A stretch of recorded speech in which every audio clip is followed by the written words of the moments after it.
sont des belles lectures pour ce temps estival, au cœur même de l'été, où le Seigneur nous dit, eh bien, pourquoi dépenser votre argent pour ce qui ne nourrit pas, vous fatiguer pour ceux qui ne rassasient pas. C'est intéressant de voir que le repos dans la Bible n'est pas une inaction, mais le repos est vu comme au contraire une contemplation des dons de Dieu, une contemplation de l'œuvre de Dieu dans le récit de la création, mais aussi comme quelque chose qui nous rend meilleurs, qui nous permet de découvrir la gratuité avec laquelle le Seigneur nous comble de ses bienfaits. Car il s'agit bien de gratuité, tant dans la première lecture que dans l'Évangile. Venez, vous n'avez pas d'argent, venez acheter et consommer.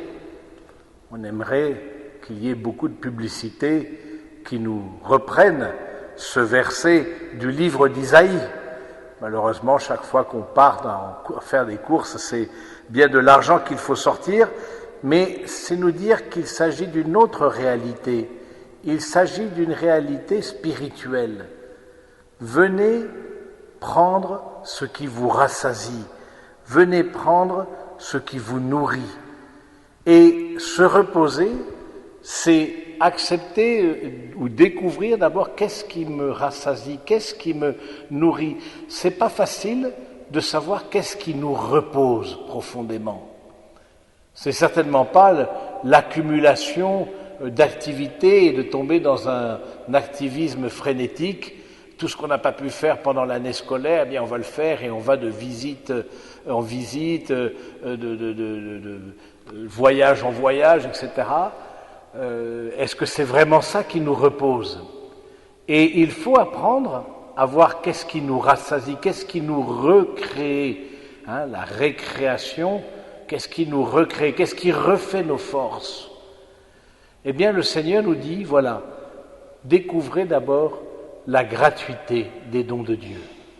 Et très certainement, ce temps estival nous est donné pour un temps justement où on découvre de façon plus contemplative, parce que nous n'avons pas l'exigence des horaires quotidiens, que ce soit au travail, que ce soit dans la vie familiale, que ce soit dans la vie scolaire.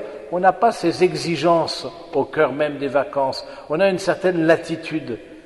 Eh bien, peut-être pourrions-nous profiter pour méditer sur cet passage de livre d'Ésaïe et rentrer dans une certaine contemplation, dans une certaine gratuité, dans une certaine émerveillement face à la création, face aux personnes. Et n'est-ce pas ça, au fond, se ressourcer profondément? N'est-ce pas ça, se rassasier?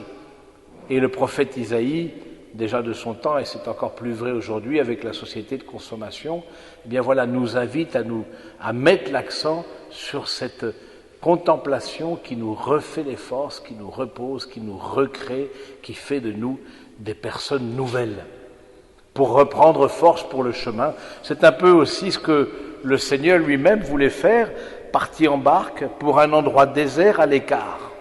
Voilà, nous est dit dans certains passages comme ça de l'Évangile, le Seigneur, venez à l'écart vous reposer un peu. Et puis, quelque part par pas de chance, sa renommée le précède, et les foules l'apprirent, quittant leur ville, le suivirent à pied, débarquant, il vit une grande foule, voilà, qui était là, il fut pris de pitié et de compassion. Mais là encore, dans ce récit de la multiplication des pains, il est fait allusion à une certaine gratuité. En quoi il est fait allusion? Premièrement, dans l'attitude des apôtres lui-même, puisque le Seigneur demande qu'ils puissent apporter ici ce qu'ils ont. Donnez-leur vous-même à manger. Ils lui disent, nous n'avons là que 5 pains et 2 poissons. Mais apportez-les. Au fond, la gratuité, c'est aussi une certaine confiance, une certaine désappropriation de nous-mêmes, décentrement de nous-mêmes, alors que nous sommes tellement occupés de nos petites personnes et de voir ce dont j'ai besoin et de nous mettre au centre de nos actions. Le Seigneur dit, donnez-leur vous-même à manger, apportez ce que vous avez, offrez-le. De même que le prophète Isaïe vous dit, ben voilà, prenez la nourriture sans payer, buvez sans payer, reconnaissez les dons de Dieu. Vous avez reçu gratuitement, donnez gratuitement. Et on pourrait se poser la question, ces 5 pains et 2 poissons, durant ce temps estival, ça peut être aussi tout simplement le temps des vacances lui-même. Est-ce que ça ne peut pas être l'occasion de visite gratuite aussi à des personnes que l'on n'a pas l'habitude de visiter ou que l'on voit que de loin en loin et qui, voilà, c'est aussi ça, offrir ces 5 pains et 2 poissons, avoir cette attention à l'autre qui me permet d'être plus proche et de découvrir aussi que c'est la communion avec celui que je ne rencontre pas quotidiennement, précisément parce qu'il habite au fin fond de la France, que sais-je, eh bien, voilà, c'est cette communion-là qui va refaire mes forces. Et le Seigneur nous demande d'offrir ce que nous avons. C'est apportez-les-moi.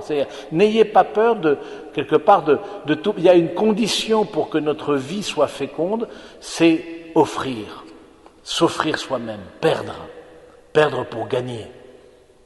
Parce que c'est en perdant qu'on reçoit, nous dit la très belle prière de saint François d'Assise.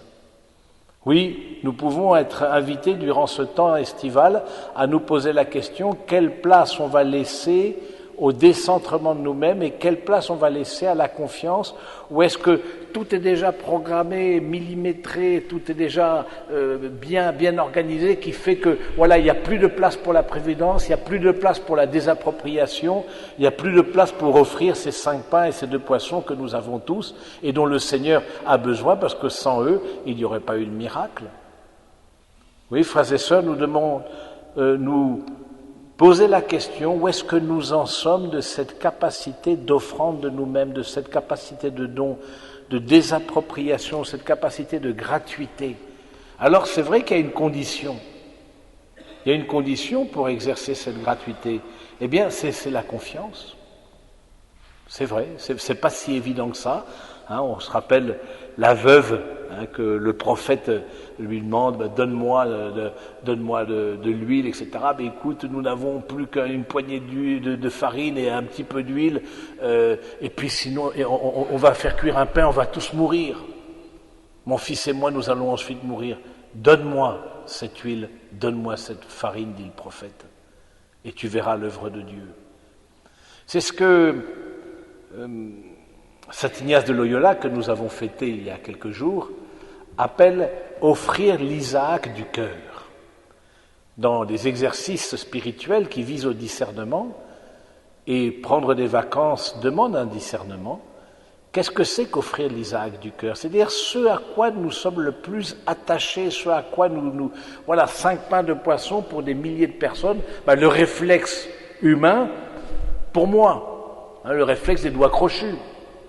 Je garde ça pour moi et surtout je le planque de peur qu'il y ait quelqu'un d'autre qui ait vu et qui s'en prenne à moi et qui s'en prenne à moi. Jésus nous fait rentrer dans une autre logique. Offre ce que tu as. Offre ce que tu es. Contemple la beauté de Dieu qui te pousse à l'offrande de toi-même durant ce temps estival. Que nous ayons une place dans notre agenda d'été, que nous prévoyons les choses, ça c'est bien, les visites, etc. Mais est-ce que nous avons pensé à prévoir un temps pour la gratuité, un temps pour l'offrande, un temps pour la confiance et le décentrement de nous-mêmes, un temps au fond pour la contemplation? Tous ces mots-là sont synonymes, parce que contempler l'œuvre de Dieu, c'est se décentrer, c'est de mettre notre confiance en lui. Alors oui, frères et sœurs, nous demandons au Seigneur qu'il nous aide pour qu'il puisse rendre notre vie féconde. Voilà, ces 12 pains, on ramassa 12 paniers pleins de pain, etc., etc. Il y avait 5000 personnes, 5000 hommes, sans compter les femmes et les enfants. C'est la surabondance. C'est la surabondance, c'est ça que ça veut dire.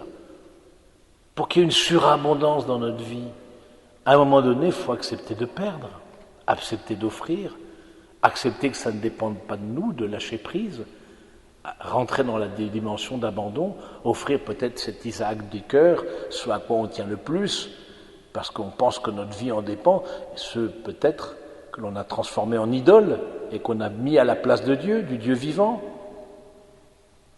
Demandons au Seigneur, frères et sœurs, si nous avons l'occasion, justement, dans ce temps estival, de prendre le temps de cette contemplation, de prendre le temps d'une relecture de notre année scolaire, de prendre le temps justement de quoi je dois me défaire pour que ma vie porte du fruit et du fruit en abondance.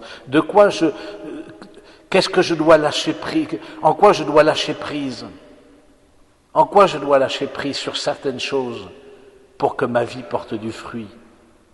Je vous ai choisi pour que vous portiez du fruit et votre fruit demeure. Alors demandons au Seigneur, les uns pour les autres, dans la prière, demandons à la Vierge Marie qui a vécu cette vocation à la fois d'abandon et de fécondité de façon suréminente, demandons-lui qu'elle nous aide durant ce temps de repos à nous recentrer sur l'essentiel, le Christ notre Sauveur. Amen.